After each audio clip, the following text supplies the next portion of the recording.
நீர்மின் உற்பத்தியில் எந்த பாதிப்பும் ஏற்படாது என வலுசக்தி அமைச்சர் அனுர கருணாதிலக தெரிவித்திருந்த செய்தியும் நேற்று கவனத்தை பெற்றிருந்தது.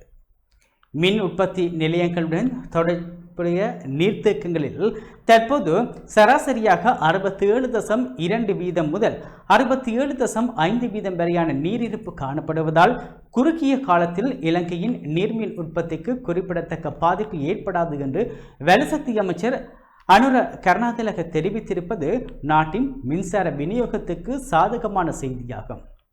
மாசாக்கலை மற்றும் ஹாசல்டி நீர்த்தேக்கங்களில் 85%க்கும் அதிகமான நீர் இருப்பது நீர்மின் உற்பத்தியை தொடர்வதற்கான வலுவான அடித்தளத்தை வழங்குகின்றது. எனினும் சமணவெல மற்றும் ரந்தரிக்கல நீர்த்தேக்கங்களில் ஒப்பீட்டளவில் குறைந்த நீர் இருப்பது அனைத்து நீர்த்தேக்கங்களுக்கும் ஒரே அளவில் பாதுகாப்பான நிலையில் இல்லை என்பதை காட்டுகின்றது.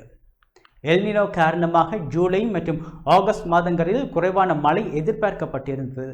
ஆனால் குறிப்பாக ஆகஸ்ட் மாதத்தில் எதிர்பார்த்ததை விட அதிக மழை கிடைத்ததால் நீர்த்தேக்கங்களின் நிலை மேம்பட்டுள்ளது. தற்போது கிடைக்கும் நீர் இருப்பை கொண்டு சுமார் 862.8 கிகாவாட் மின்சாரத்தை உற்பத்தி செய்ய முடியும் என அமைச்சர் கூறியுள்ளார். அவரது தகவலின்படி வழக்கமாக மொத்த மின் உற்பத்தியில் சுமார் 40% மட்டுமே நீர்மின் உற்பத்தியாக இருக்கும்.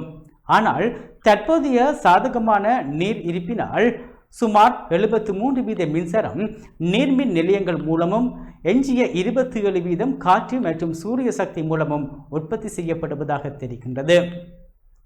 இந்த கலவையில் அனல் மின் உற்பத்தியின் பங்கு குறிப்பிடப்படாததால் வழங்கப்பட்ட சதவீதங்களின் கால வரம்பும் கணக்கீட்டு அடிப்படையும் தெளிவுபடுத்தப்பட வேண்டும். உடனடி மின் உற்பத்தி பிரச்சனை இல்லை என்றாலும் அடுத்த ஆண்டு மார்ச் மாதம் மற்றும் ஏப்ரல் முதல் 2 வாரங்களில் சிறிய பாதிப்புகள் ஏற்படலாம் என்ற அமைச்சரின் எச்சரிக்கை முக்கியமானது. அக்டோபர் மற்றும் நவம்பர் மாதங்களில் எதிர்பார்க்கப்படும் அதிக மழை கிடைத்தால் ஜனவரி பிப்ரவரி மாதங்களில் பெரிய சிக்கல்களை தவிர்க்கலாம். ஆனால் இந்த கணிப்பு முழுமையாக மழை வீழ்ச்சியை சார்ந்திருப்பதால் நீண்டகால மின் பாதுகாப்புக்கு நீர்மின் உற்பத்தியை மட்டும் நம்பியிருக்க முடியாது. இதற்கான முன்னெச்சரிக்கை நடவடிக்கையாக பேட்டரி ஆற்றல் சேமிப்பு அமைப்புகளை மின் கட்டமைப்புடன் இணைக்க அரசாங்கம் முயற்சிக்கின்றது. முதல் கட்டத்தில் ஆண்டிற்குள் 160 மெகாவாட் சேமிப்பு திறனை இணைக்க திட்டமிட்டுள்ளதாக தெரிவிக்கப்பட்டுள்ளது. மேலும் மன்னார் பகுதியில் தனியார் துறை பங்களிப்புடன் 50 மெகாவாட் காற்றாலை திட்டம் மற்றும் முறையே 250 மெகாவாட் 150 மெகாவாட் பேட்டரி சேமிப்பு திட்டங்களும் முன்னெடுக்கப்பட உள்ளன.